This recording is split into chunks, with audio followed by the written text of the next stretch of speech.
Jean, chapitre 1. Au commencement était la parole, et la parole était avec Dieu, et la parole était Dieu.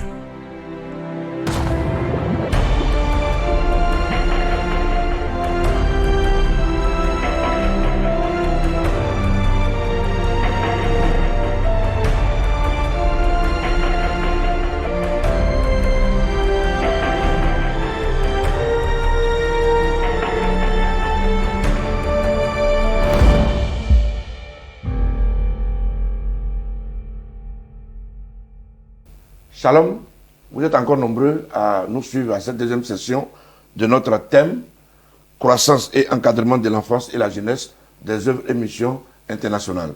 On a commencé avec notre père spirituel à parler de la genèse de cette vision et aujourd'hui encore nous allons continuer.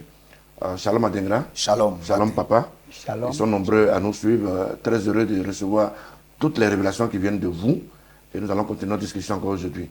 Alors, chers collègues, vous avez une question? Oui, j'ai une belle question. Alors, j'ai voulu demander à papa, dès le départ, il y a eu la CBAS, après la CBAS, le DEJ, ensuite le DEN, le département de l'encadrement de la jeunesse. Après, il y a eu le département enfant.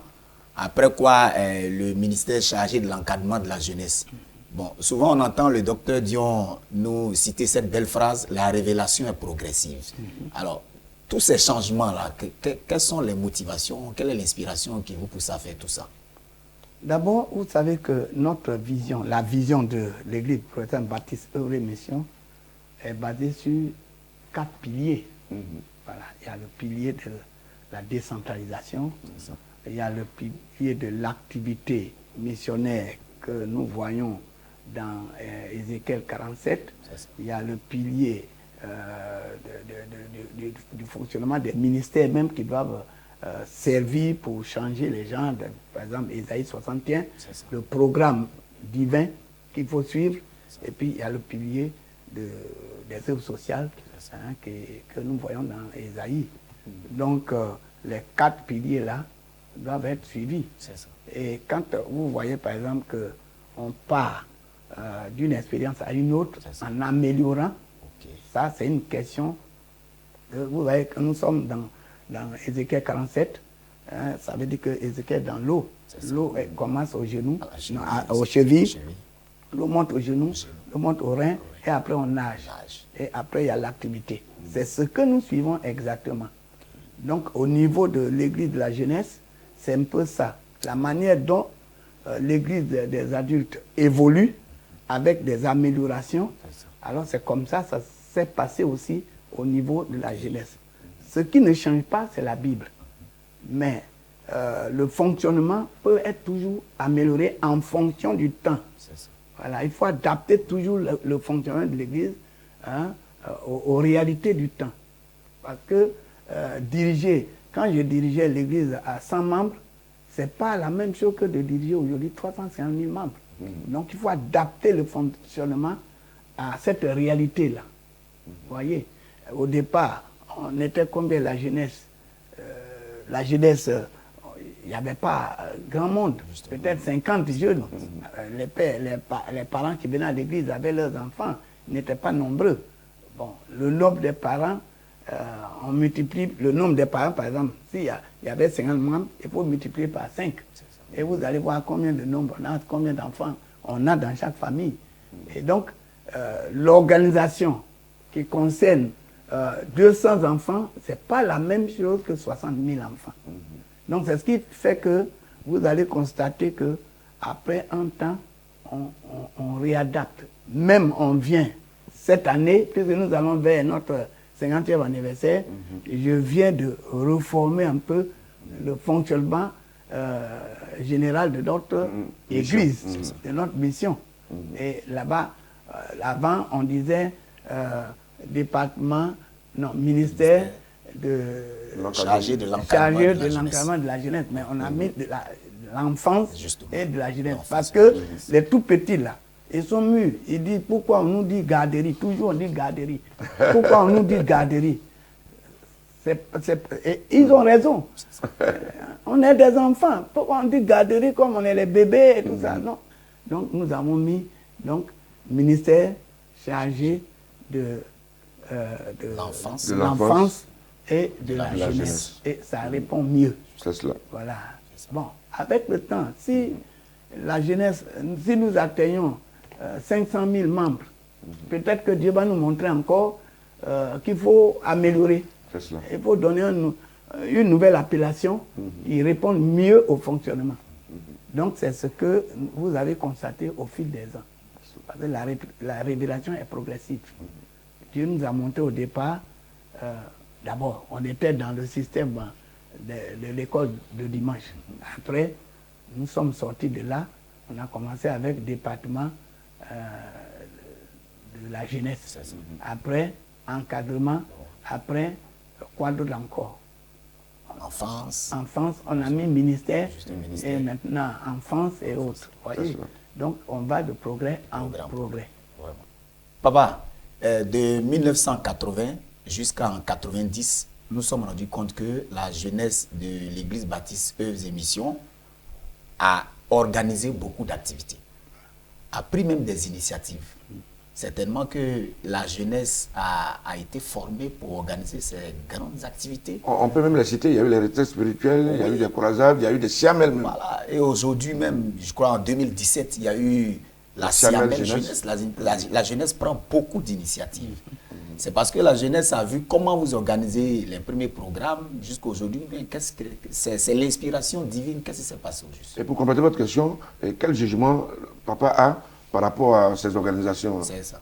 D'abord, je vous ai déjà dit que je suis très fier de cette jeunesse. Cette jeunesse que Dieu forme jour après jour, que Dieu perfectionne avec l'assistance des apôtres, des prophètes, des évangélistes, des pasteurs et des docteurs, et avec les anciens, des disciples qui sont bien formés et qui sont devenus aussi des assistants. C'est avec leur aide que ces enfants-là, observant ce que l'église adulte fait, c'est ce qu'ils imitent. Voilà, ils doivent imiter toujours leur père, leur mère. Donc l'église, en général, parce que la jeunesse, l'église de la jeunesse fait partie de la grande église. Et ce que la mère fait, c'est ce que le fils ou la fille imite.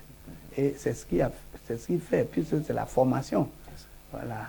Quand on voit, par exemple, au niveau de la jeunesse, qu'on a la démologie, où ils ont vu ça, ils chassent les démons. Hein? Ils prient et il y a les miracles qui se font. On a vu notre jeunesse qui a ressuscité les morts. Hein? L'église de Jesco. C'est à la suite de la résurrection d'un de leurs frères de l'église de Maison, hein, qui était décédé. Ils ont prié et puis l'enfant est revenu à la vie et l'église a démarré. Donc l'église de Jesco a été aussi confortée par la présence, n'est-ce pas, d'un couple dont l'enfant a été ressuscité. Hein, le frère Guerre Timothée et son épouse, dont l'enfant était décédé au cours de notre veille de prière à la gare. Et c'est là, cet enfant a été ressuscité. À moins qui est aujourd'hui policier, elle est là. Donc les enfants ont été formés. Ils ont été vraiment formés. Et c'est ce que tantôt Dieu me disait que si ces enfants-là restent au niveau de l'école de dimanche, ils vont toujours avoir l'esprit scolaire. Ils ne vont pas être évolués. Il faut les séparer. Et il faut créer leur culte tel que le culte des adultes. Que tout ce qui est au niveau des adultes, que tu reproduises au niveau des enfants pour que ces enfants-là apprennent aussi à servir comme leur père servent. Et c'est ça, c'est par la formation, par imitation de leur père, imitation de leur mère qui est l'Église, que ces enfants-là accomplissent toutes ces œuvres extraordinaires. Quand ces jeunes-là, l'appréciation c'est que c'est vraiment excellent, quand ces jeunes-là organisent leur conférence internationale pour action missionnaire des églises locales, donc SIAMEL, hein, on ne peut pas, ils n'ont rien à envier au grand programme des parents à SIAMEL général. Et il faut des choses extraordinaires et c'est très très bien. Et nous sommes fiers parce que nous avons pu communiquer l'évangile à ces enfants et qu'ils ont pu saisir. Et qu'ils ont pu saisir aussi comment il faut accomplir le ministère auprès de leurs parents. Voilà. Alors, papa, plusieurs de nos églises, vous l'avez dit tout à l'heure, sont nées à partir du travail même de ces jeunes-là. Ouais. Doit-on conclure aujourd'hui que c'est une jeunesse mature? Mais la jeunesse, elle est mature. Une jeunesse qui prêche l'évangile comme leur père, les grands. Une jeunesse qui chasse les démons. Une jeunesse qui ressuscite les morts. Ils ont compris la parole de l'Éternel à Jérémie. Ne dis plus, je suis un enfant. Je mettrai la parole dans ta bouche. Je t'enverrai vers ceux vers qui je t'enverrai. Tu leur diras. Voyez, donc c'est ce que ces enfants-là font. Ils sont enseignés. Ils sont enseignés. D'abord, quand un enfant, un jeune accepte Jésus de par le travail, n'importe qui vient, qu'est-ce qu'on fait? On le forme aussi au même titre qu'on est en train de former les adultes qui ont accepté Jésus. On les forme avec les mêmes enseignements, mais selon leur niveau. Et une fois, on les baptise. Ils prennent serment, c'est comme s'ils sont sevrés. Et après, on les forme comme disciples. Et après, on les affecte dans les différents ministères pour être des assistants vraiment dans le ministère, des ministères auxiliaires. Donc, vraiment, ils sont matures. Ils sont vraiment mûrs. Et ce qui est, bon, je le dis humblement, à l'église président baptiste œuvre et mission, un jeune de l'église de la jeunesse peut être un pasteur d'une grande église quelque part. Exactement. Voilà. On le voit, ils sont souvent convoités même par des ministères. Mais oui, et c'est ce qui fait que certains les convoitent et quand ils vont là, ils disent, toi, tu vas être responsable, tu vas être responsable. Et c'est ça qui tente certains, puis ils s'évadent. Ils s'évadent, c'est cela. Bon, évidemment, lorsque vous avez un arbre, qui a beaucoup de bons fruits, il y a des fruits qui tombent d'eux-mêmes. Il y a des fruits qui tombent parce qu'il y a le vent, il y a des fruits que vous-même vous semez. C'est ce que nous connaissons aujourd'hui. La plupart des ministères que nous voyons en Côte d'Ivoire ici, la plupart, c'est des jeunes qui ont grandi à l'école de dimanche et qui finalement sont devenus des ministres de l'Évangile. Voilà. On a vu les gens comme je peux citer certains, Qui ont leurs racines au niveau de l'église baptiste sur mission. Oui, bon ben, ils ont leurs racines, la plupart ont leurs racines ici. C'est cela. Ils ont été à la jeunesse. C'est cela. La plupart, les Kakou Sévérin, qui est maintenant au ciel. Il y a tant d'autres C'est cela. que nous avons formés en tant que jeunes. C'est cela. Voilà. Et nous pensons que c'est tout à votre honneur. Mais justement, comment se passe la collaboration entre l'église jeune et l'église adulte? Bon, c'est une synergie qui est installée et que l'Esprit de Dieu, c'est le même esprit. C'est le même esprit. Il est dit dans 1 Corinthiens 12, diversité de ministères, mais le même Seigneur, et diversité d'opérations, mais le même Dieu qui opère tout en tous. Donc, vous voyez que ce qui se passe en moi, je suis rempli du Saint-Esprit, mais le jeune qui a été formé et qui est baptisé de l'Esprit et qui a été formé comme nouveau chrétien, qui a été baptisé d'eau et qui a été formé comme disciple, bon, l'Esprit qui est en moi, c'est cet Esprit qui est en lui. Donc, toutes les capacités que j'ai, Dieu lui donne aussi ses capacités à les développer.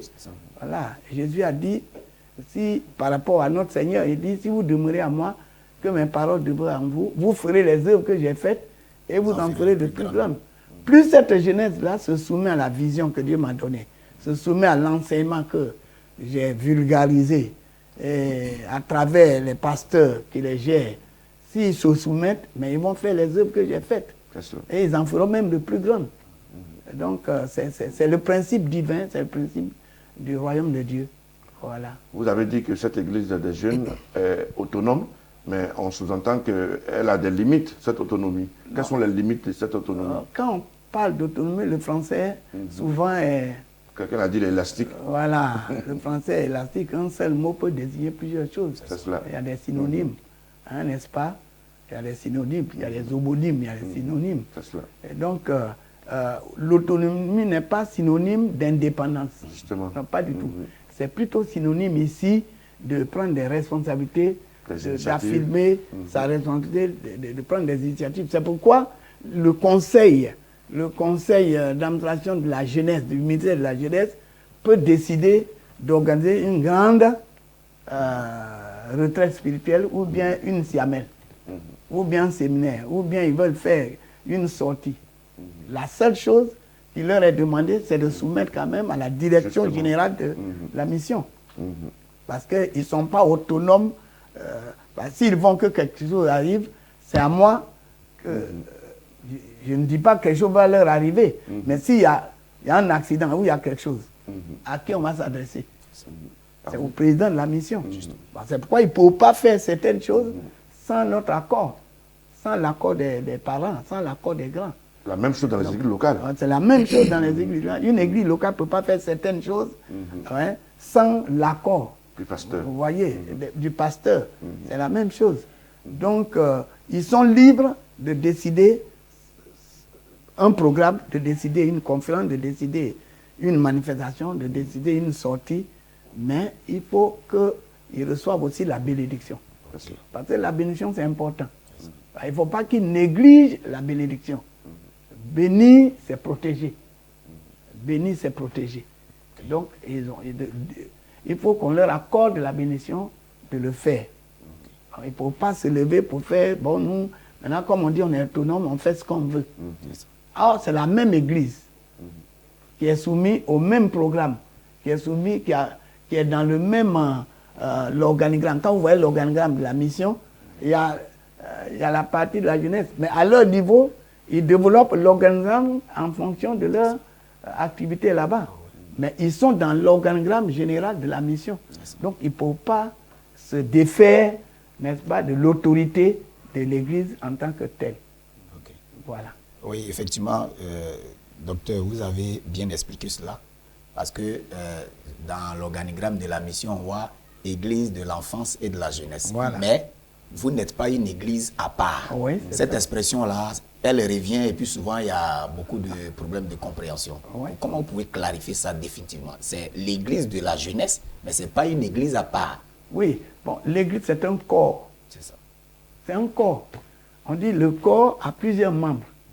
Dans notre fonctionnement, on considère, Dieu m'a dit, il faut séparer les jeunes là des adultes pour qu'ils s'épanouissent. Okay.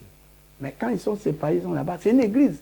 L'église veut dire quoi? L'assemblée, la famille. Ils font partie de la grande famille. C'est comme un enfant. Hein? Vous l'avez mis au monde, vous l'avez sevré, vous l'avez éduqué, vous l'avez formé, et vous l'avez mis même à l'école. Il a une connaissance et il se marie et il forme un foyer. Mais former un foyer ne veut pas dire qu'il ne fait plus partie de la grande famille. C'est cela. Hein, voilà. C'est quand Dieu dit que ta volonté, quand vous priez, dites Père, que ta volonté soit faite sur la terre comme c'est fait au ciel.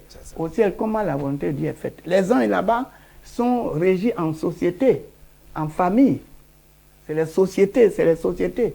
Mais aucun ange d'une société ne peut se déplacer sans faire allusion à sa famille.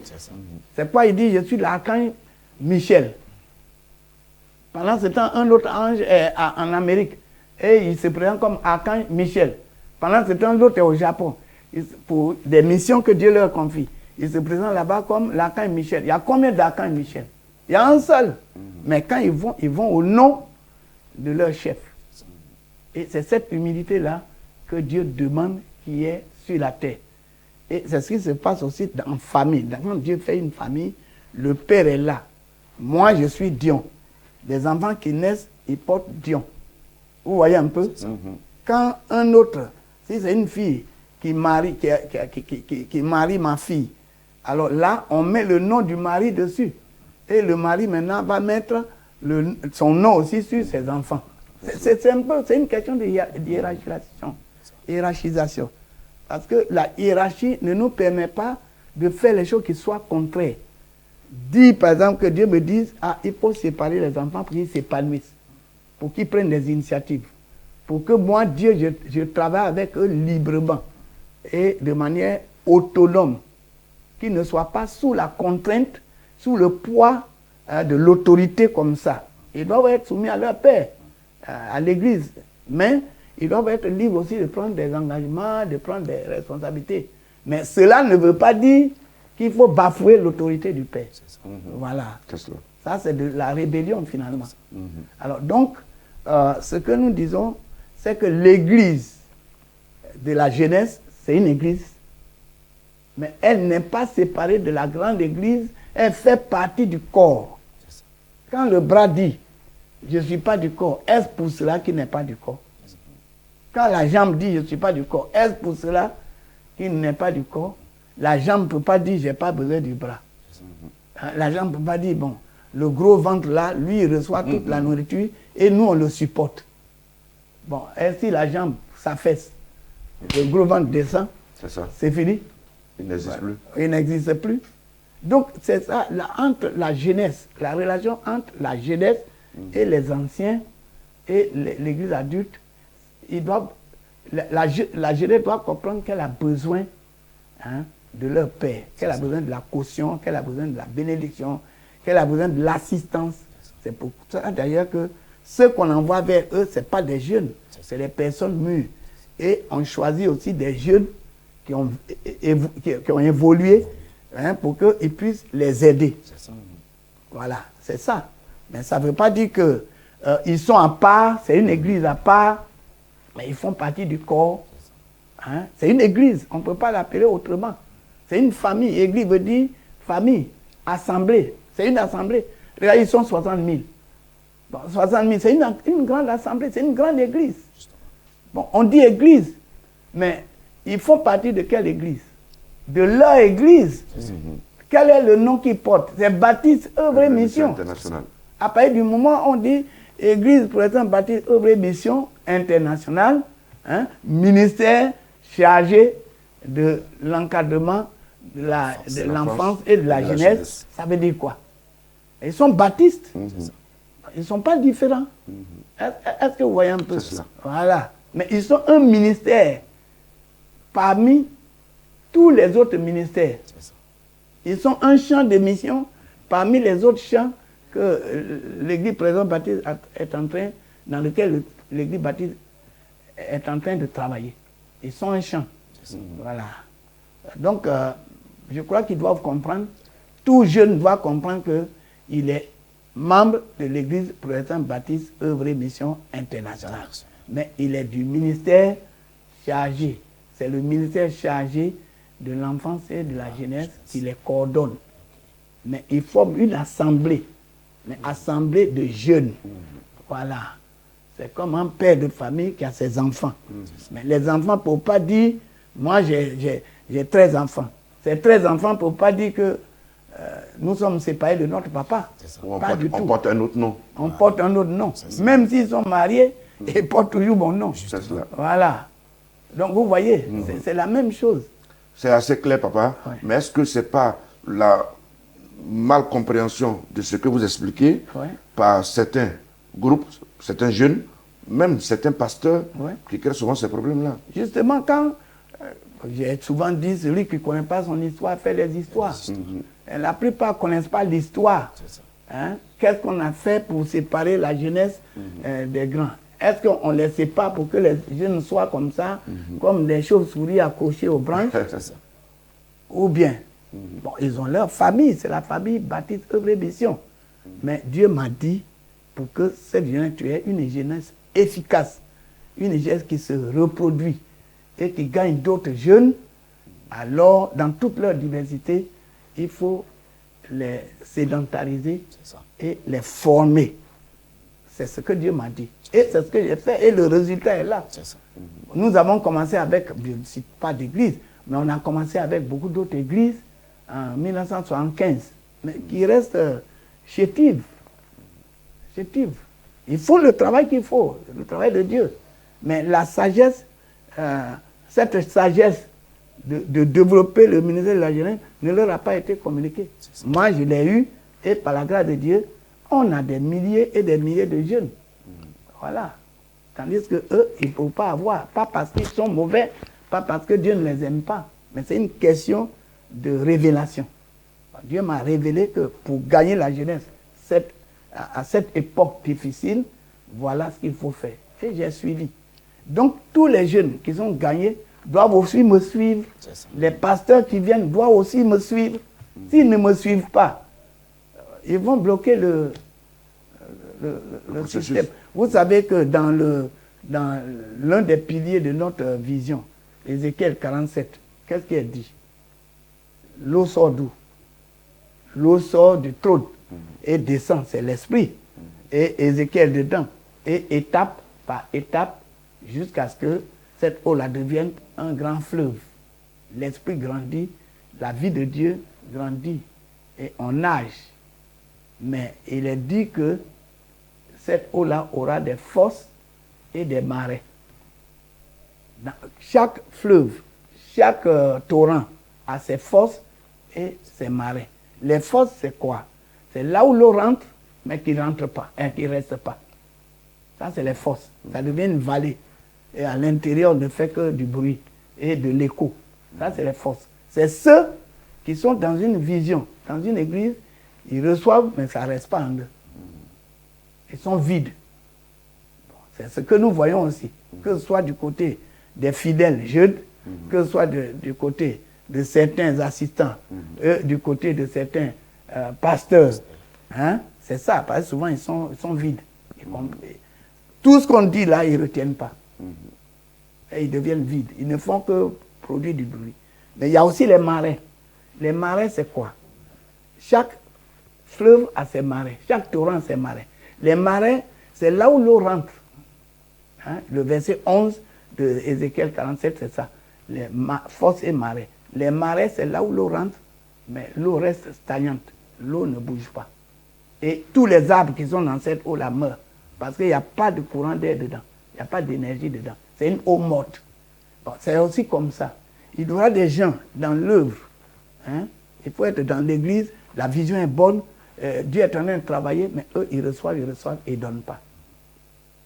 C'est la même chose comme chez les adultes, la même chose comme chez les pasteurs, hein? La même chose comme chez les assistants, la même chose comme chez les fidèles jeunes. Il y a des gens, ils reçoivent et ils ne font rien avec ce qu'ils reçoivent. Et ils deviennent marais. Mais Dieu dit, il y a un danger. Les fosses et les marais seront abandonnés au monde. Voilà. C'est le danger qu'il y a. C'est pourquoi nous faisons cette émission pour que chacun comprenne, que ce soit clair, qu'on n'est pas dans cette vision-là. Et ce qu'on a fait là, ça ne vient pas comme ça. Ce n'est pas une imagination humaine. C'est une révélation divine. Et le fruit est là. Le fruit de l'apostolat est là. Hein, le fruit est là. Tout le monde bénéficie de cela. Tout le monde voit la grandeur. Tout le monde voit la grandeur de Dieu. Tout le monde voit la main de Dieu. Donc chacun doit se saisir et vivre en fonction de la vision que Dieu a donnée. Oui, papa, l'assistant, vous l'avez dit tout à l'heure, que c'est celui qui travaille aux côtés du pasteur, mais parmi la jeunesse. Est-ce qu'aujourd'hui, on peut déplacer un assistant comme ça? Au regard des fléaux de la jeunesse aujourd'hui dans le monde, il faut un leader bien formé, vous l'avez dit tout à l'heure, qui peut être le modèle, conduire la jeunesse dans la vision que vous avez donnée dès le départ. C'est pour ça que les assistants ont été bien formés. Alors, un assistant qui a été bien formé, qui conduit le travail, aujourd'hui, on a près de 60 000 jeunes.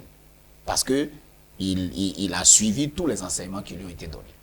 Et puis, un beau matin, il n'est plus assistant d'une église locale, il est peut-être diacre parmi la jeunesse. On prend quelqu'un d'autre pour venir parce qu'on dit que c'est l'église, on peut permettre tout le monde partout.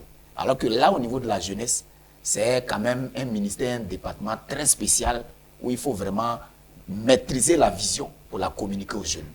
Alors, quelle est votre appréciation par rapport à ces mutations?